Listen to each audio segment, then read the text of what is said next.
we going? Good. Good morning out there. Good morning, good morning. Let's make sure that we are working properly.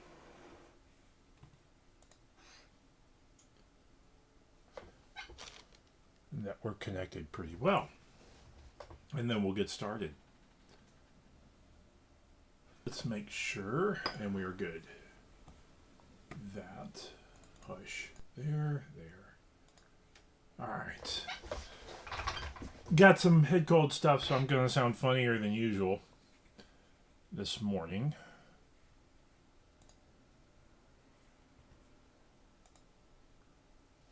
Here we are. Okay. I didn't hit record yet, and I should have. Let me get to the right screen there, and then we'll get to the right.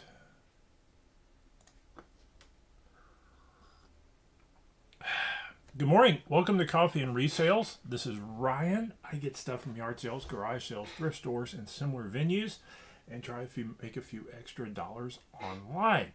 I'm a little under the weather this morning, but I managed to make it in. If I had to do this yesterday, I wouldn't have, but I'm feeling better. But this morning, got some fun stuff. 8 good sales. 1 really good sale. At least in my world. And Friday, I had some good finds that I'm really curious about that we're going to discuss. So,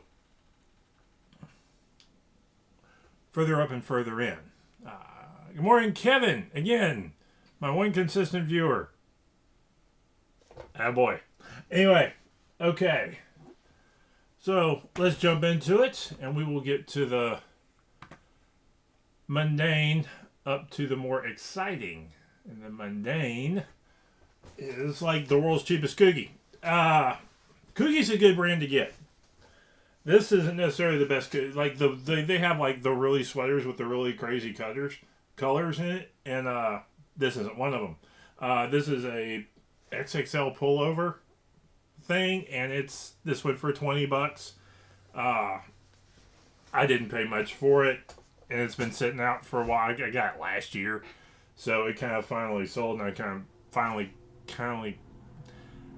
I'm happy to get rid of it.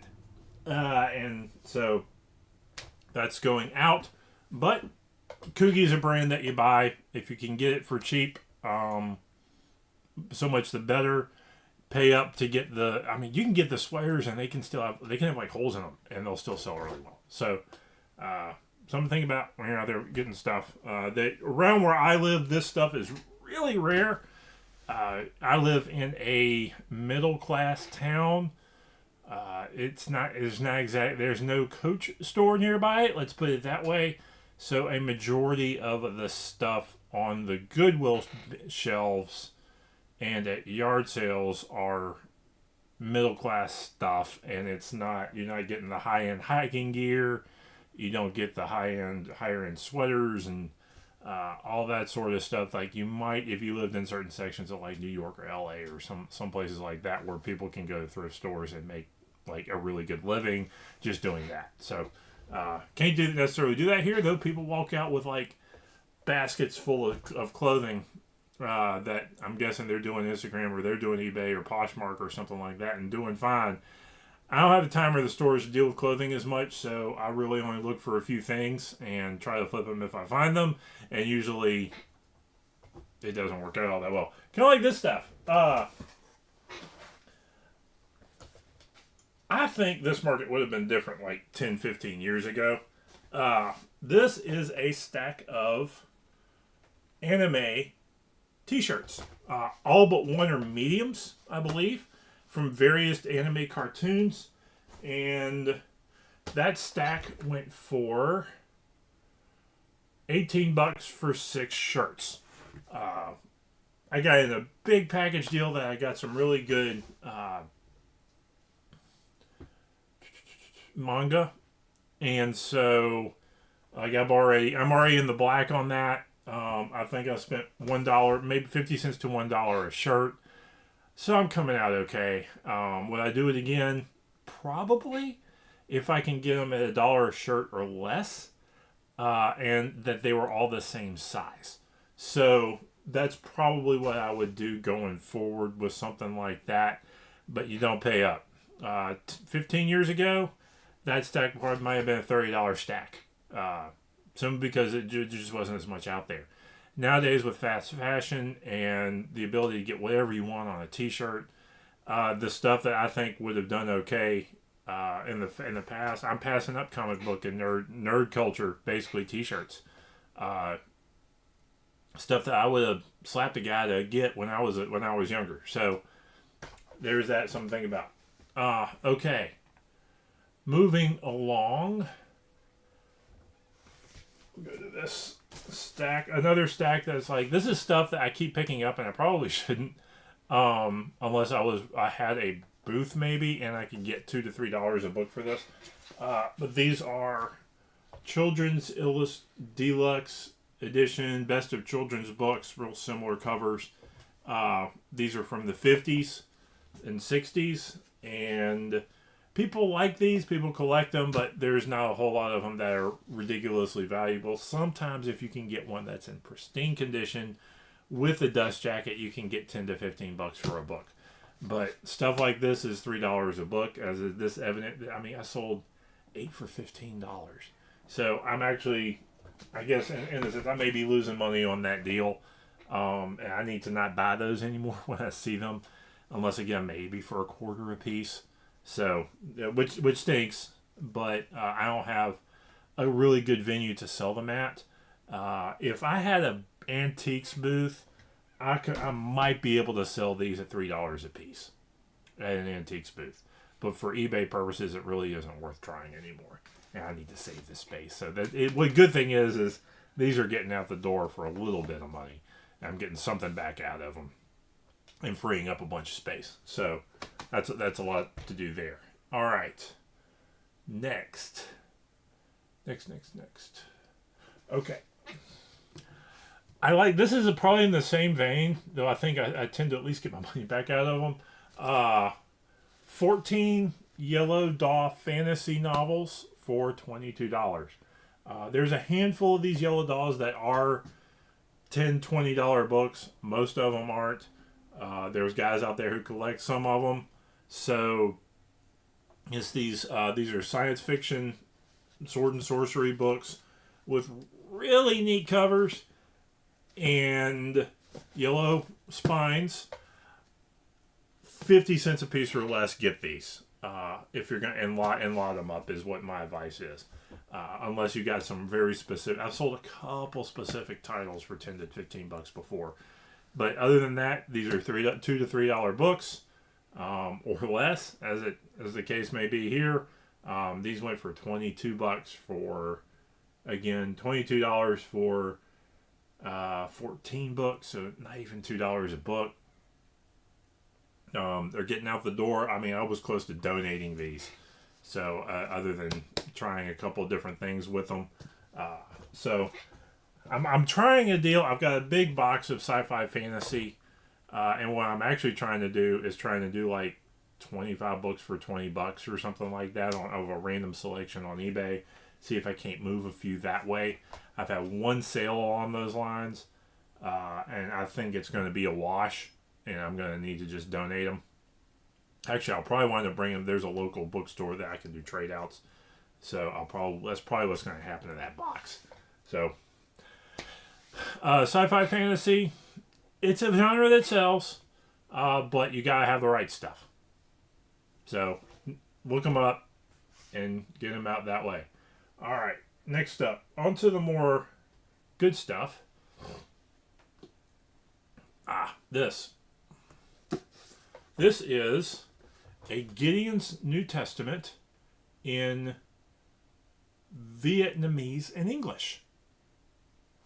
And it has both next to each other translations. This went for 20 bucks. And alternate language, not English Bibles do decently. I actually need to like the next time I need to check. I don't know about like paperback Spanish language. Bibles, but this stuff does move because there's not, particularly if it's got like Vietnamese English, Japanese English. I think I got a Japanese English one back there. I'm waiting to sell. So keep an eye out for that. Unique Bibles. Keep preaching about it. Keep selling them. Pardon me. Okay. Next up, thought these would sell a little bit faster because the interest is kind of consistent. Where did they go? There we are. This is a 3-book. It's not a set, but it's 3 books I put together. These are J.R.R. Tolkien related to Lord of the Rings. Beren and Luthien, Fall of Gondolin, and Children of Hurin. Now, there are very specific editions of these that sell for a lot more money. Like the early editions of these books do really, really well. These were like library editions that, but these are actually not too worn, so pretty decent shape. These 3, $35. The non-Lord of the Rings Tolkien books do okay. Sometimes it depends on the printing, but I grab them whenever I see them. And try to flip them. So you've got, and there's some of these that certain printings of these that go way. I've sold I think a Children of Hurin or book hardcover from the 90s for like $50 before. So there are really good editions of these that do sell. These sold, and these sold pretty well for $35. So good ones there. Next up, fun sale here.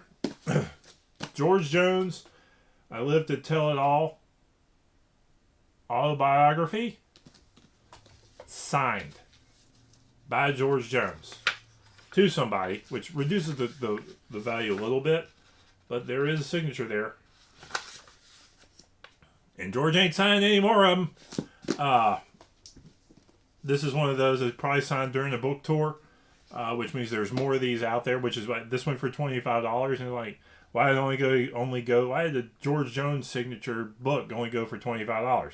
Probably because he signed a whole ton of them. There's quite a few on eBay signed George Jones signed books like this. So, which means he did a book tour with them and signed them for the fans, and that's when they bought the book and that sort of thing.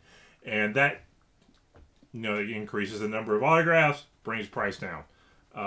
But when the guy dies, that price goes up because there's no more book tours going on. So, love George Jones. Book sold really well. All right. Anything else I need to cover from sales, or is that all? That is all of them. Oh, nope. The big one, the good one. I keep forgetting this one too. I forgot it on like 2 streams. Is this bad boy. This is a Transformers Energon Megatron sword. And Halloween's coming. And what did I tell you last week? Told you need to sell your Halloween stuff. Costume stuff. Cosplay stuff. Swords. Accessories.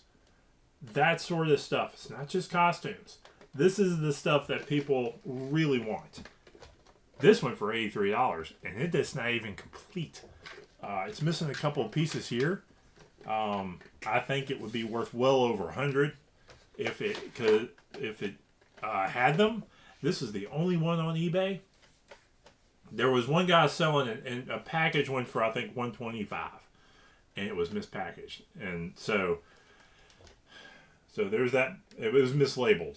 So there's this bad boy for $83. It works. I tested. There's some sound and light action. I tested. That works. So there you go. Get this stuff sold. If you've got anything Halloween related, now's the time to get it listed. Okay. On to my purchases, which are interesting. First up, I got a couple of, reach around here, Wheel of Time books. I had one sitting around, lighting them up, hoping to get 15 for 3 of these. 12 to 15 for 3 of them. We'll see. Wheel of Time does this kind of price-wise. The early books do well. The later books do well. The ones in the middle are kind of filler, but people still need them. So, there you go. But that wasn't the exciting thing I scored. The 2 exciting things I scored were these little bad boys. Samsung ADT water leak detectors. New in box. 10 of these on the shelf. Got these for $5 a piece, which to me is taking a chance on them a little bit, but it looks like they go from about $20 a piece on eBay. So that's what I did. Took them and I listed them, and we'll see how they do. But multiple listings, new old stock. Great finds if you can get them, because listing them is way easier because you click the new button and you don't have to worry about a description necessarily. So, good little find there. Good weird find here, and you wouldn't think that they were that. And I'm still a little surprised, but I'm thinking that there's still people out there who need these because of vintage things. That's right, floppy disks. These are 2HD, Sony 2HD diskettes, a pack of 100.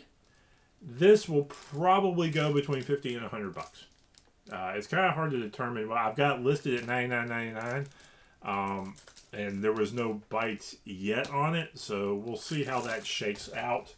And I got another one here. I think I started these at $50. This is a Office Depot pack. Both of these unopened. Both of these can be listed new old stock. And that Office Depot one, probably around $50. I think I'm going to get more for the Sony ones because they're Sony and potentially better. And was happy to find all that stuff. So, final thing I found is this PS3 backpack. This was $3 at a yard sale, so I jumped on it without really looking it up, on the theory that branded stuff tends to do okay, particularly decent condition packaged stuff. So we'll see how this eventually shakes out. But branded video game stuff tends to do better than unbranded. Maybe there's some specific companies who make stuff better than Nintendo or Sony or something like that when it comes to video game stuff, but there's not many. So that was the finds. That was the sales. I'm over 100. I'm pushing $200 in sales over the Labor Day holiday, which makes me happy. This stuff's going to get boxed up and shipped out tomorrow. I'll box it up right now and get it shipped tomorrow. And that's what we got. So, my throat's going. Y'all have a good day. Like, comment, subscribe.